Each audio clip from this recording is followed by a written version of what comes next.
What happened? I just snorted fuzz. Ooh, that was scary. That's what they're calling cocaine on the streets. Fuzz. Welcome to Honeydew Me Podcast. I'm Cass. And I'm Emma. And contrary to that intro, we are a podcast about sex and relationships, friendships, growing up, growing old, and kind of everything that happens in between the legs up to the brows. Up to the brows, but nothing above that. Nothing above that. Yeah, we just get into it all. How are you? I'm good. We're closing out the year. It's getting cold. I made some dried orange peel decorum. Ah, stunning. You know, just some Yule, some Yuletide cheer. Yeah. I'm good. How are you? I need to make my orange slices is where I'm at. I will tell you, I'm really bad at making them. I either burn them or don't dehydrate them well enough, so they're still a little like sticky and gummy. Careful with that because that will bring bugs. And I learned that the hard way. Are yours gummy? There's a couple of them that I was like, I'm done waiting. Yeah. And so 100%. There's a couple of them that are a little sticky because I read the instructions. Dehydrating them in an air fryer takes 6 hours. And then the oven, it was 4. So I blasted them in the air fryer at 400 for like 10 minutes. And then I popped them in the oven for like 3 hours. I don't like waiting. We know. So, but they're still a little sticky. But I said, fuck it. And I think you're fine for the month. Just toss them come Jan. Compost those little bitches. You know. Okay. Will do. I have zero patience when it comes to things that I'm excited about. So I said, fuck it. I feel like that kind of relates to today's episode, which gets into feeling behind and maybe like a little bit anxious that you're not where you thought you would be. And not necessarily just with oranges. You said that so weird. I know. Oranges. Ugh. But you're not wrong. Today we are talking with someone that I'm super excited about. Her name is Anna Kai. You've probably seen her and her amazing advice on TikTok. She also has a new podcast out called Brutally Anna. I was so jazzed to get to chat with her because she's just given sage advice on TikTok about being in your 20s, growing up, going through relationships, going through friendships, and kind of finding yourself. And that's kind of exactly what I needed in this interview, right? Yeah, I feel like a lot of what she talks about really preaches to the idea of just like staying in your own fucking lane, not comparing yourself, forgetting about the idea of being behind and just living your best life, which might not always be this like super joyous, perfect image that we get on social media. But just being willing to experience it all, hold true to your values, and I don't know, hold on really tight to your self-worth. We talk about like rock bottoms, and I always think of like, just the word bottom is funny. Just the word bottom. Well, anytime anyone says rock bottom, I think of bikini bottom. I know. I think that's what I thought of. And I was like, it sounds just so even silly. if you're in bikini bottom, there's ways to enjoy your life. To just hold on tight to that self-worth. But really, we do talk about kind of like action steps for if you're at rock bottom, if you're feeling like you're at rock bottom, where to go from there. And it's a very motivational, like, get your fucking life together. I love you. Right. Kind of way episode. Absolutely. And as of right now, you can watch our YouTube episodes full length on YouTube, obviously. But come January, we are actually starting our Patreon. And there you will find full-length episodes. You'll also get exclusive mini-sodes. There will be downloadables. There'll be just so many fun little presents and gifts that we are excited to bring to that community. So January 2025, Patreon. Come hang out. It's where all the good stuff is going to be. You can submit your questions. We'll answer them directly in little mini-sodes. And it's just going to be so much fun and very community-oriented. Community-oriented. But first, Anna Kai. I feel like one other little tease for it. You'll get to see like our merch. You'll get like first looks at all of that. And it's so good. We've teased it for so long, but we promise it's so good and it's actually here. So make sure you go to Patreon in January. Yes. So, but first, Anna Kai. So with that, we'll see you on the other side. Yeah. Bye. Bye. Okay, I like to say that I'm a woman of the internet, and somebody told me that makes it sound like I'm an OnlyFans, but I'm not. No disrespect to the women that are, but I am, I guess, for lack of a better term, I'm an influencer. I'm on TikTok and Instagram primarily. I am now a podcaster, very newly so. My podcast is called Brutally Anna. And I think what I'm known for by my audience is my brutally honest takes on mostly dating and relationships, but really how to get through the hard shit in life. Mm-hmm. You have been someone that I've been watching your videos for so long. So I'm like fangirling a little bit because I'm so excited to talk to you about the brutal shit we go through in life. I've loved the way that you make it so clear. And so like, this is what we need to do to get through where we're at.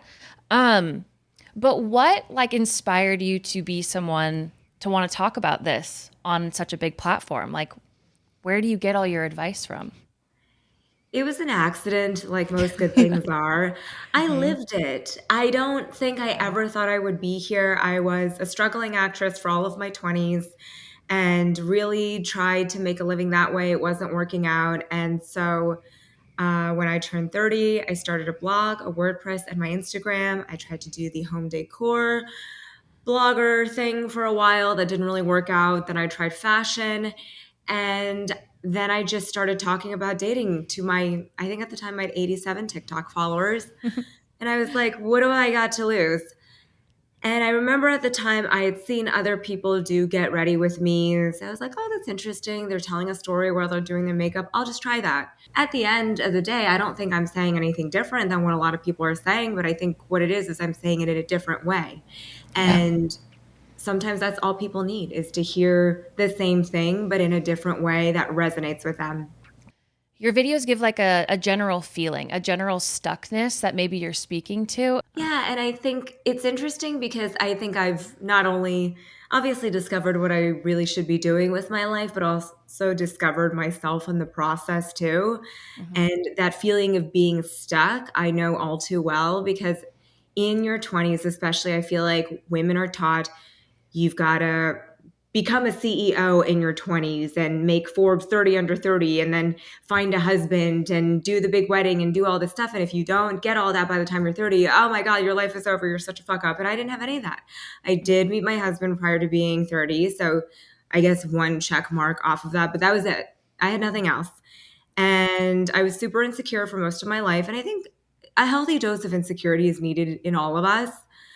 And I think everybody is walking through life just trying to figure it out. But I operated from a place of weakness for so long in my dating and with work that I just realized you don't win by being scared of everything and feeling like you're not good enough for everything. You win by just kind of going for it and seeing where it lands. And if it doesn't work out, you live to see another day. I love it. If our 20s, if we're being told that our 20s are for, getting married, becoming a CEO, all of these really big things, what do you think our 20s should actually be for, specifically our late 20s? Like, what should we actually be dedicating our time to? Freedom, because you will never be single ever again.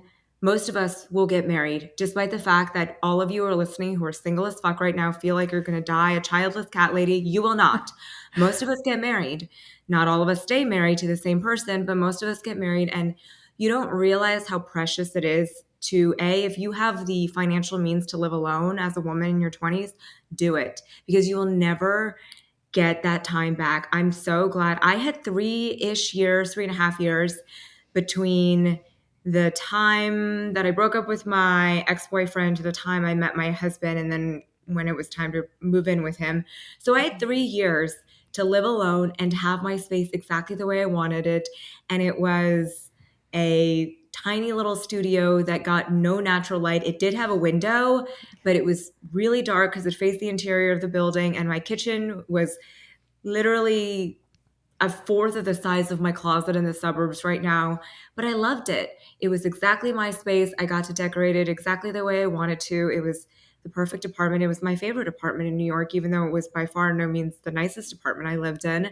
My apartment that I was living in with my ex had a washer dryer in unit, which if you have never lived in New York City, you don't know how valuable that is. And I broke up with him. I left the washer dryer in unit. Terrible. I think women in their 20s really need to get comfortable being alone and realizing that being single and being alone is actually freedom. You just don't realize it until you're looking back and you're like, oh my God, I was so free then. I didn't have all these bills to pay. And despite the fact that I love my husband, I'm so happy that we're married, you do have to take another person's opinions and desires and needs and wants into consideration once you're married. When you are single in your 20s, you can be selfish. You can do whatever the hell you want to do. If you want to pick up tomorrow and go to Timbuktu, you can do that. I have a dog now. We don't have children yet, but when we do, that's going to be another responsibility. Life continuously gets more and more complicated as you get older. So when you're young, do not waste this time where you are truly the freest you will ever be. So how do we explore freedom if we are still partnered and still trying to figure it out still in our 20s? I have to answer this from a very anecdotal point of view because I was not lucky enough to find a guy in my early 20s and date him successfully. So this is just sort of, I think, maybe just a hypothesis. But I think, first of all, if you met a guy in college and you're still with him, or you met him in your early 20s and you're still with him in your mid to late 20s, that's awesome. Just embrace that. But there's also probably a degree of freedom that that relationship already gives you, as long as it's a functional relationship, that's why you're still together, because you change so much between the time that you're 20 and the time that you're 27, 28. That is such a pivotal point in your life. And I really do think life weeds out the people that are not supposed to be in your life. So it's not so much about like you have to assert your independence by being like, you know what, I'm going to take a solo girls trip and I'm going to go out alone, even though I have this boyfriend waiting at home that's really confused now all of a sudden why I need to assert my singledom and freedom. It's you can be partnered and just have stuff you like to do alone. You can go out with girlfriends. You can make sure you maintain your female relationships. They get harder and harder to maintain as the years go on. People leave. I started off in college, and right after college, everybody was living in New York City. And then slowly over time, people left. I left. All about how you enjoy your time outside of being with your partner. And it could be something as simple as like, I like to go to yoga, or I like to go to spin class. I like to read. Something like that. I love the different examples of how to explore freedom in your life. Me being single and having been single now for the last 2 years,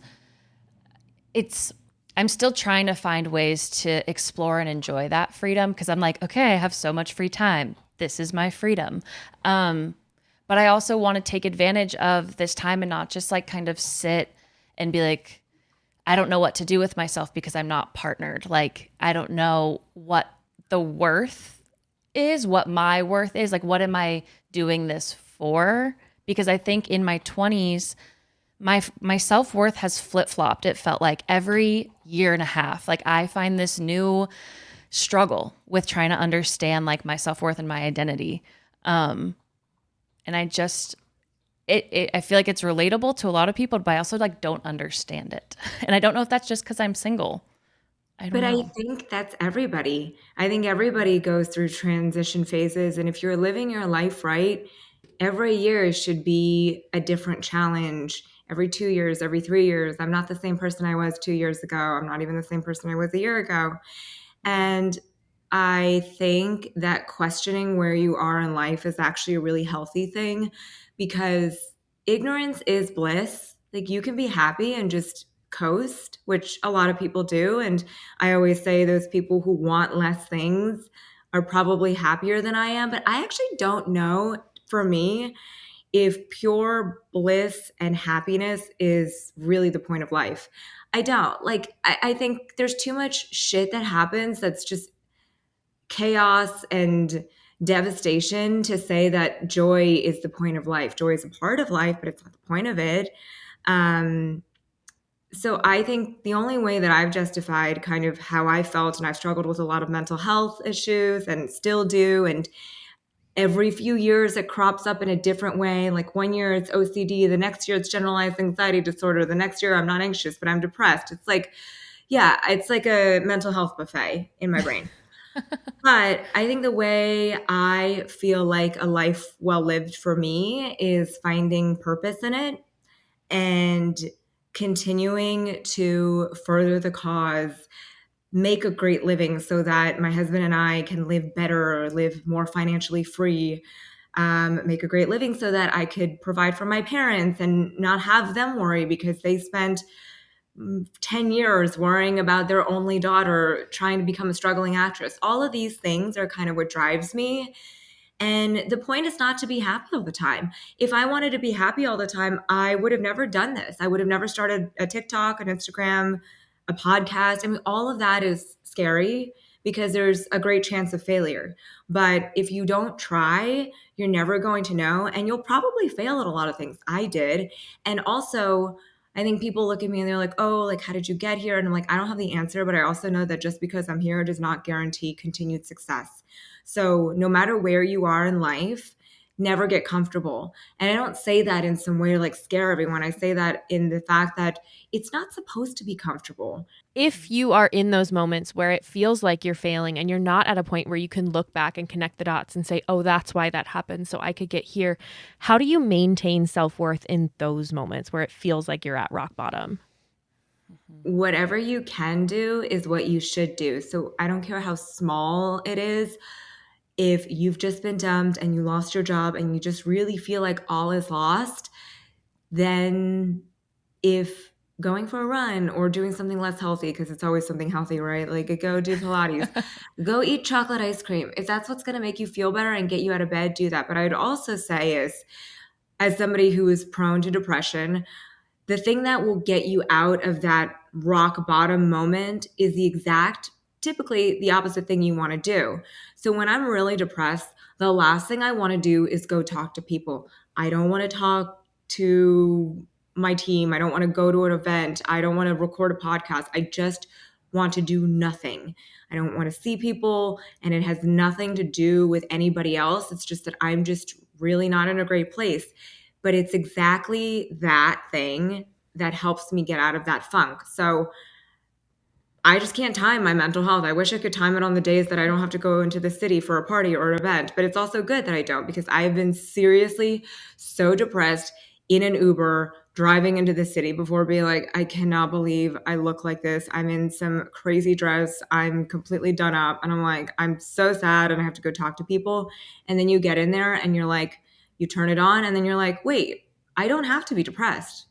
Like that was something that I needed. It's a distraction. So I think it's really important to surround yourself with distractions because they will kind of lead the way forward. And sometimes all you can do is just very little tiny steps, but they mean something. Just because it's not like you have an epiphany or you've learned how to meditate or something like that is not because it's not valuable. It's valuable in a different way. It helps you to get out of it step by step. Mm-hmm. Cass, that question is something that I feel deeply because with me, if things aren't going right or things go differently than I expected them to go, I need to have a purpose for it. Like I need to understand that it was for the greater good. Otherwise, I do feel like I've hit rock bottom and I just need a through line to feel good about myself. And for whatever reason, being productive is like a huge topic for me that comes up in therapy. It comes up when I'm feeling stuck. It's like, if I'm not being productive right now, I'm not moving forward in life. I have no worth to my friends, to my business, at work, like nothing. I feel like I just get really stuck. And I wonder like where this need to be productive comes from, if that's just from our society, if that's something. That's capitalism. That's what we live in. Yeah. That's 100% where it comes from.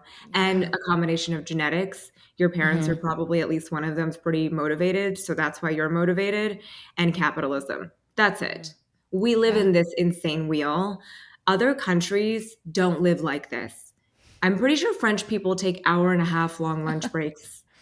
So it doesn't have to be like this, but we live in this, so we deal with it. Yeah. Yeah.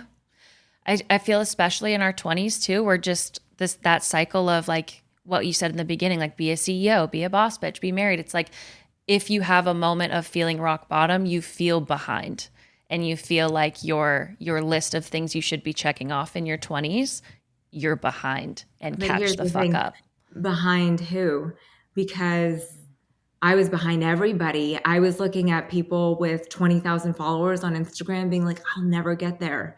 I was in like the 2,500 hell forever on Instagram, literally posting every day, like trying to like game the algorithm by posting at exactly 6:21 p.m. Eastern or whatever. And I just always was looking at other people being like, I'm never going to be there. I'm never going to be there. And now I'm here and I could have never imagined it. And of course, I'm ahead of all those people. But then the goalpost is always moving. I'm like, oh my God, that person has 15 million followers.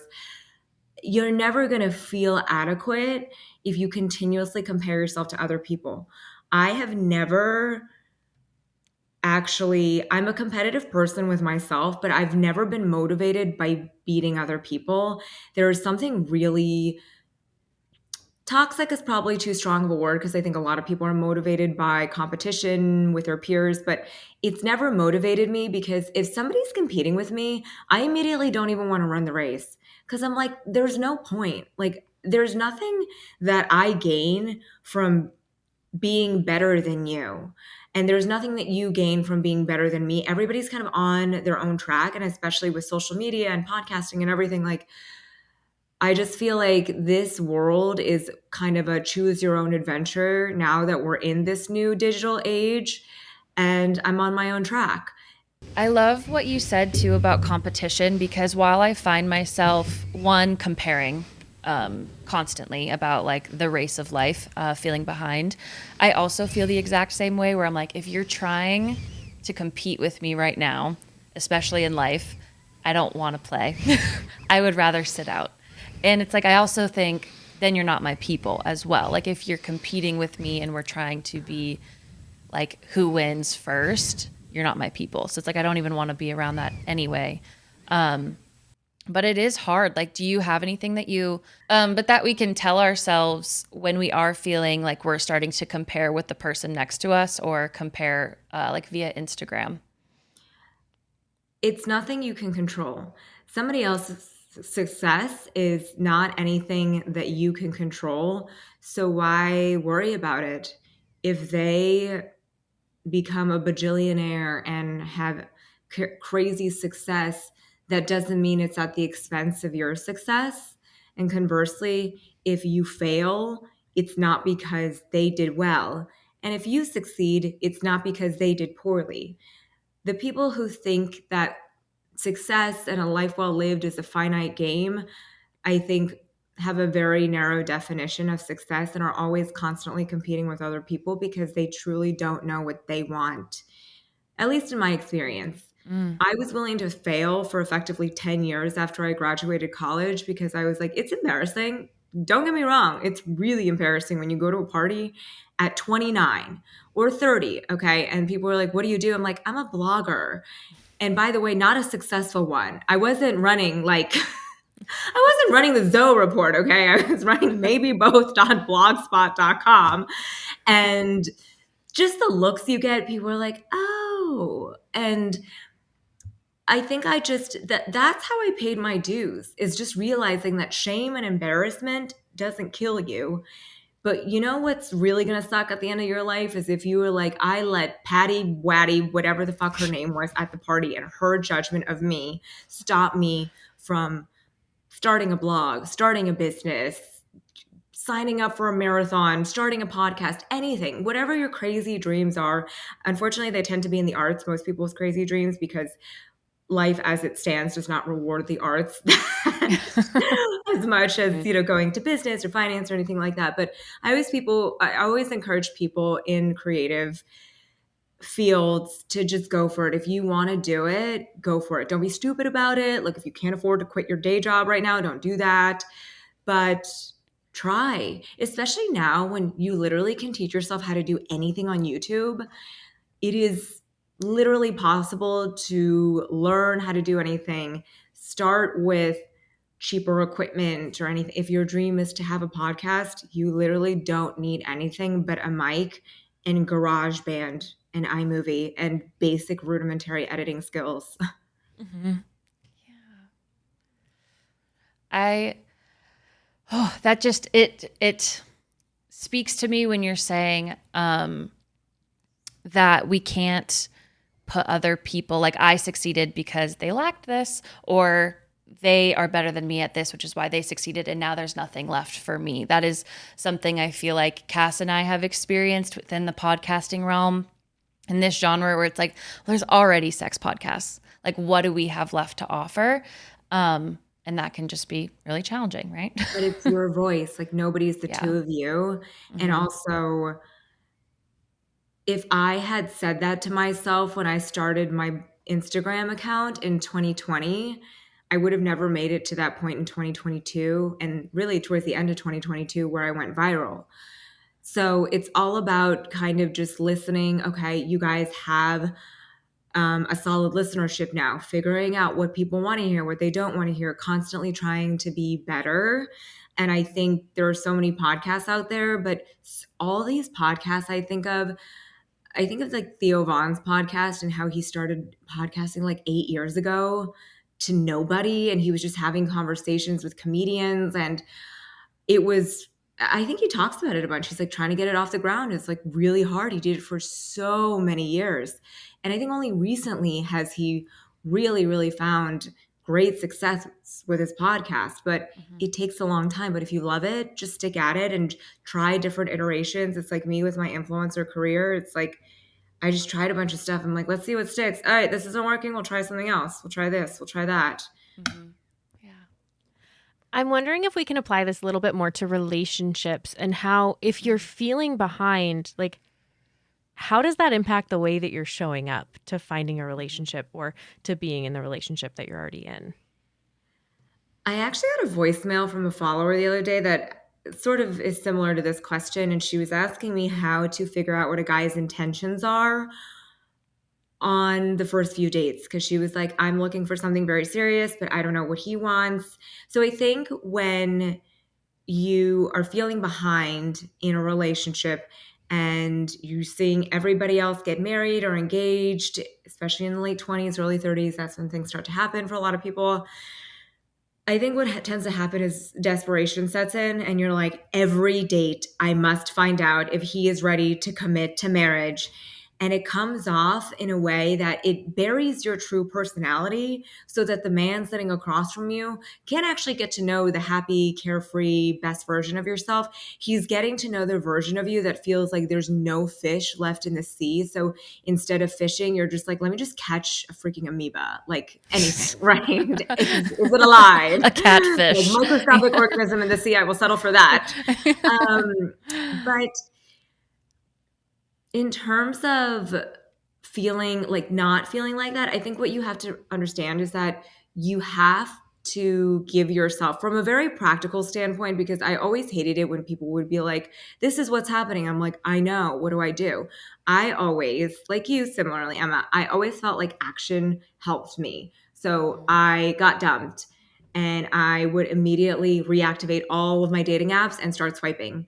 And people will be like, you're crazy. You literally just packed up and got all your shit from his apartment and you're back at your place. You haven't even unpacked your shit and you're swiping. I'm like, yeah, because I don't know if I totally believe in this whole, I broke up with somebody and it wasn't a marriage, right? We're talking strictly dating relationships, which they can obviously be very serious, but it's like, I don't need time to reflect on the breakup and what I did and whatever. I need to get back out there. Because most of the time, I didn't do anything. Okay, it just wasn't the right fit. And so I think a lot of times people say, I don't want to get back out there. I need time just to be single and figure out what happened because they're scared. Because they're scared it'll happen again. And it might happen again. But again, like the point of life is not to live so carefully that you never get hurt and you're always happy. The point is to live a meaningful life and to find a partner that makes all the bullshit worth it. So if you really think about that, it's like, I don't need to be happy all the time to live a meaningful life, then it becomes less pressure almost, because I feel like we're just always championing, oh my God, like you're seeing everybody's highlight reel on Instagram and social media. And at the end of the day, most of us spend our lives not in some ecstatic state of bliss. Most of us are just content. And a lot of us who want things, especially in this field, spend most of our days not content. And that's fine too. That's what drives us. Because the people who are content are not motivated to be better. And again, those people are probably happier, but to each their own. Yeah. I'm really enjoying the way that we're framing joy and how it shows up in life and how it doesn't have to be the like the whole energy of the day. I am enjoying that we have space for the hard shit and the sad stuff and how life is beautiful because it's so messy and because we have all of these feelings. And it doesn't have to be just like I'm living a successful life because I'm super happy all the time. Yeah, and I don't know if it's just me and if I'm a masochist, but I remember feeling this feeling when I was really little, like a little kid. I never really fit in as a kid. I grew up in a really not diverse, very homogenous town in Pennsylvania, and I was like the only child of an immigrant, and I was always out of place. And then my parents moved me in the middle of sixth grade. Literally, December we moved. January, I started a new school in the middle of the school year. I was the new kid, and I remember being so sad that I had no friends and nobody wanted to be friends with me. And it was just really upsetting. And I found a lot of solace in music. And I would always listen to, I was obviously in my angsty preteen years too, but my favorite music back then and still is now is kind of that bittersweet, sad music. And especially in my 20s, I would tell people, they're like, what's your favorite genre of music? I'm like, sad club music. Like Kygo. So good. Love Avicii, rest in peace, but especially Avicii when he turned country and sad. Love that. I just like, there's like joy in being sad. I don't know. There's like a comfort in it, being a little morose. So I don't know if other people feel like that, but like you can be happy that you're sad. It's like, oh, this is so great. Yeah. I completely agree. I feel like I was thinking about that even the other day. I'm like, I'm single now and I have a little bit of sadness and I don't know, left outedness feeling of not being in a relationship yet.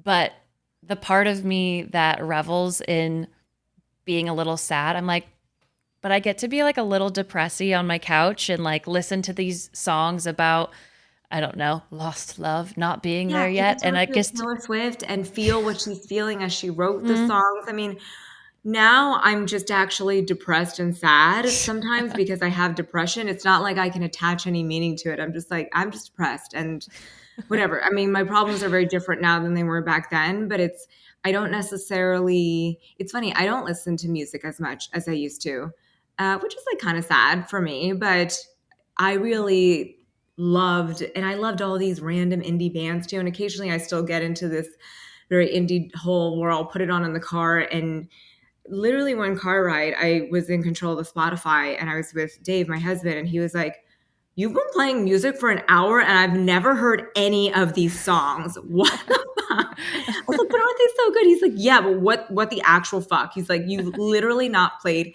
a single top 20, top 40 hit even. Today's top hits, where are they? Yeah, I'm like, because a lot of my music is from the early 2000s. Like the Garden State soundtrack, can we bring that back? Sad Zach Braff, like that's kind of the mood I'm going for. No, I love the sad feelings. Cass, are you the same?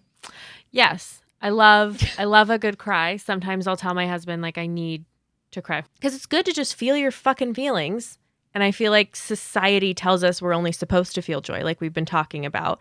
And if you're feeling anything else, there's something wrong with you. But sometimes I'm not sad because something's wrong. Sometimes I'm just sad because I feel the full range of emotions. Yeah. Or like life is just sad. I think life is sad because our time here is finite. And that in itself is so sad that we all have to deal with. Eventually, if you get old enough and you live a long, healthy life, you will watch most of the people in your life die. That's horrific to me, but that's an inevitability of life. And I always think about that in the sense that like life is so short. Even if you get to be 95, 100, it's so short. So just do whatever the fuck you want to do. Amen. Does any of this change once we get into our 30s? Like I'm at 29. Well, on Friday, I'm at 29. And The early birthday. Thank you. And I've heard that, and I feel it as well. Like I feel the 29 angst feels so much different than I feel like I'm going to feel at 30. 30 feels like baby. 29 feels like I'm old and behind and all of these things that we've been talking about. But once we're in our 30s, does anything feel like it slows down again, or it clicks more, or something just feels better? Like what can we expect as we shift into our 30s? I think for me, at least, I can't speak for other women, but I turned 30 in the middle of a pandemic. So I turned 30 in October of 2020. So there was no fanfare. Everybody was still very scared of COVID. And I had no job, nothing really to show for. I wasn't even engaged yet. And so it was really depressing, actually. But in the last 4 years, I've just realized, kind of through all of that I've just become much more unapologetic. And that's how I feel women in their 30s are, or maybe what we're all achieving, or we're all hoping to achieve. Because there's two things. I do feel like I have more time now, even though I'm older, because I just realize how quickly things can come together, even though it feels like the moment before, the day before, nothing's going to work out. And second, that I'm really not in control of my own timeline. The universe, God, whatever you believe in is. So all I can do is control the output. I cannot control the outcome. And mostly too is I think the best form of self-care I've learned in my 30s is saying no to everybody and anything I don't want to do. I say yes to a lot of things that I'm obligated to do, obviously, for my career, for my family, and everything. But if there is a party I don't want to go to because it's too far from my house and I don't drink anymore and I know everybody's going to be drunk, and I don't go, even if my group of friends, maybe I felt like, and they don't, but maybe it's a group of friends that I don't know as well. I don't do anything because I feel like I'm not cool for not doing it. I do things because I want to do them. And conversely, too, it's like, I don't expect anybody else to say yes to me if I'm asking them to do something that they don't want to do. I would never put anybody in a position to do something that I would be like, you have to do this for me. And I expect the same from you. So I don't ask anything of anybody in my life. I try not to put them, because you always know which friends want to do shit with you and which ones don't. Yeah. And I think it's because, especially women, we're people pleasers and we don't want people to dislike us. So we say yes to everything and then we get angry that we're doing shit we don't want to. So I'll give you a perfect example. This was not a life or death situation. And like my girlfriends know this. I have two really close girlfriends here, and they're friends with each other now. And we were trying to get a date on the calendar for all three of us to hang out. And it's really hard. They both have kids. And I have a really weird schedule. I go into the city a lot now, and it's just really hard for me to go to a late dinner. Anything past really 7:30 is just hard for me because I have to get up so early to go into the city. And one of my girlfriends cannot go to dinner before 8:15 because she has a newborn and she's breastfeeding. So we're trying to figure out a time, and I was like, okay, like maybe we can meet in the middle at 8 or something like that. And then we were trying to get a date on the calendar, and my other girlfriends in the city and I was just like, why do we need to all get together? Clearly, it's going to be a lot easier to see you guys individually. You guys can see each other individually. I'm going to make plans with the one girlfriend who can meet next week at 7:30, and I will see the girlfriend who cannot meet until 8:15 on a Friday night. And that's where I left it. And it was not that big of a deal. I just said that. I was like, I obviously want all three of us to get together, but this is not possible to schedule. It's not anybody's fault. Nobody should be changing their schedule and their routine for me or anybody else. So let's just not hang out as a group. And I think 4 years ago, I would have been really afraid to say that because I would have been afraid to be the one to speak up and be like, oh, like, is Anna the one that's like breaking up the group or whatever? It's like, oh, we've all got to be in it together or else you're picking sides. Or it's just like, I was like, guys, we are in our 30s, close to 40, some of us. There's no time. I have an individual relationship with both of you. You have an individual relationship with each other outside of me. And we'll just see each other when we can. And when we can get the three of us together, that's great. But I had to say no in that situation because I was just watching the text come in. I was like, this is not going to get worked out. And I know it's going to sound harsh, but it's like, it's little things like that where when women take a step back, they do that shit all the time. What they do is they say, I really don't want to go out to dinner past 7:30, but I don't want to offend my friend who has a very legitimate reason as to why she can't go to dinner before 8:15. So, okay, I will sacrifice what I want to do and I'll go to this late ass dinner and I'll feel like shit and I probably won't have a great time because by the time we get our apps, I'm like, oh, I'm tired and I'm worried about when I'm going to get home and I'm not going to be fully present. Just see each other when it works for both of you. Yeah. And that's just something that you feel like clicks? Or is it trial and error to get to this point of like, no, it's okay? I think you get tired, honestly. You just get it beaten out of you. You're like, you do enough shit for people that you don't want to do. And at some point you're like, I don't even give a shit if you don't like me. And that's really where I am in life. The first time I did it, I was 26. And it was one of the only friend breakups I've ever had. Because most of the time when I lose touch with a girlfriend, it's a kind of a slow fade. It's because somebody moved away. Nothing happened. They're great people. It's just we don't talk as much. It's just life took us in different directions. But this one friend, I definitively broke up with, quote unquote. I sent her a text. We had a mutual friend. We were all friends from high school. It was the same girl clique, whatever. And I never quite liked this one girl. And it was just a friendship of convenience and because it was an obligation. And I finally was like, I was planning my 26th birthday and I was like, I don't want to invite her.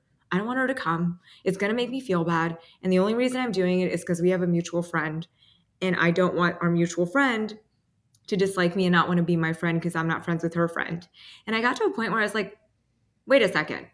If our mutual friend doesn't want to be friends with me because I don't want to be friends with that girl, then she was never my friend. So I was like, fuck it. I'll take my chances. I broke up with her. I blocked her right after I sent the text because I was like, I don't need to hear what she has to say. If she has anything to say, I'm done. Right. And I knew I was like, you don't like me either. Okay. Just nobody has the balls here to say we don't need to be in each other's lives. That's fine. Yeah. So I just did it because I got tired and I'm still good friends with our mutual friend. She still is too. Like everybody's an adult and it was great. But you really have to be willing to let go of the fear of being disliked to get there. I honestly think women who do not care about being liked are some of the most likable people to me. Like those are the women I want to talk to because you have an opinion on shit. Because you're not just parroting me. You're not just like, oh my God, yeah, I agree. Do you really agree? Or have you just been taught to just mirror whatever somebody else is saying because you haven't sat with yourself long enough to form your own fucking opinions? I love it. I love that. I want to be that. And I hope for that, honestly. You will be that. But it's cool that you say you want to be that because so many women wouldn't even admit to themselves that maybe they're not there. So many people put on this like faux confidence and you're just like, oh my God, you're so obnoxious. And they would never admit that. So it's like, it's cool. Like, I don't feel like I'm anywhere near where I want to be. And I'm so much further than where I was 2 years ago, but that's just life. Yeah. I feel like that's exactly what it is. It's like, I know I'm not where I want to be yet. I have come so far since I met Cass and also since we've done this like podcast, my life and who I am has changed a ton. And I love that journey. But I also see when I meet people like you and other amazing guests that we have on, I'm like, oh my gosh, there's a confidence there that I don't have yet. I want to have, and like, I can't wait to get there. You'll get there slowly but surely. And I don't know. I feel confident sometimes and other times I really don't. And obviously as a guest on a podcast, it's very easy to be confident, right?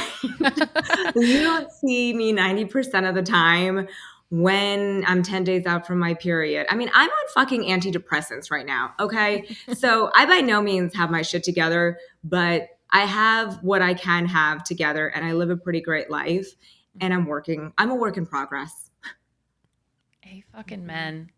I love it. Cass, do you have anything else, do you think? Well, with that example that you gave about the dinner with your friends, one of the things that came to my mind, and I feel like it applied to me a little bit more in my early 20s, but we also have a group of 3 that I introduced Emma and our other friend.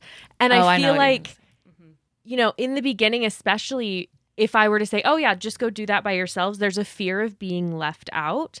And maybe that just goes back to not being like, oh, well, they're going to like each other better than me, and then I'm just going to be out. But how do you get over that fear of like not being included in something, even if it's because you said no? Your self-worth is not tied to your friendships. And I think women put a lot of stock in their girlfriends because they think, well, not only should I have the boyfriend, the husband, whatever, but there's so much emphasis on strong female friendships, and I really believe in that. But your self-worth is not tied to any one relationship you have. And by the way, if those 2 people, like, for anybody listening, if 2 friends of yours like each other better than they like you and they start making you feel left out, that's the end of that relationship for you.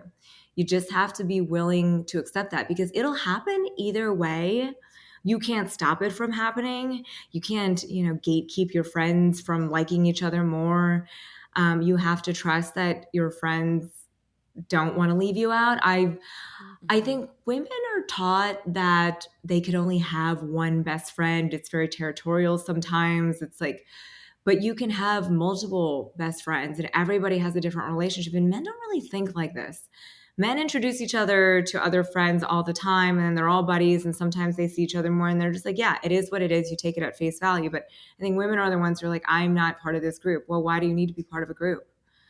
Like, you have a life outside of this friendship. This friendship is not your entire life. Like, focus on that. Focus on what you can control, not whether your girlfriends like you more than the other people in the group.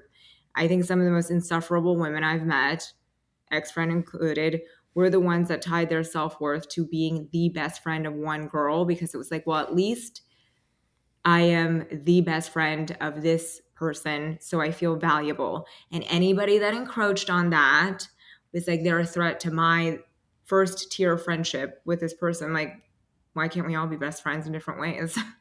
Everybody's been there. Every woman knows what I'm talking about. Yeah. The territorial other friend. And it starts off like, you're like, oh, okay, maybe I'm just like overthinking this. And you're like, straight up, like, no, you really do not want me in our mutual friend's life. I have a very specific person in mind for that. And I had never experienced it so viscerally, but I met her and immediately was like, oh my God, I don't fuck with you. I know. And then she kept proving me right. This energy, like, you're my competition. Yes. Like, yeah. Over a fucking friend? We're not even talking about a man here. We're talking about a girlfriend, okay? Like, you're that insecure that your self-worth is tied to having the most inside jokes, the best relationship with a woman that you're not sleeping with? Ladies, we've got to set the bar higher.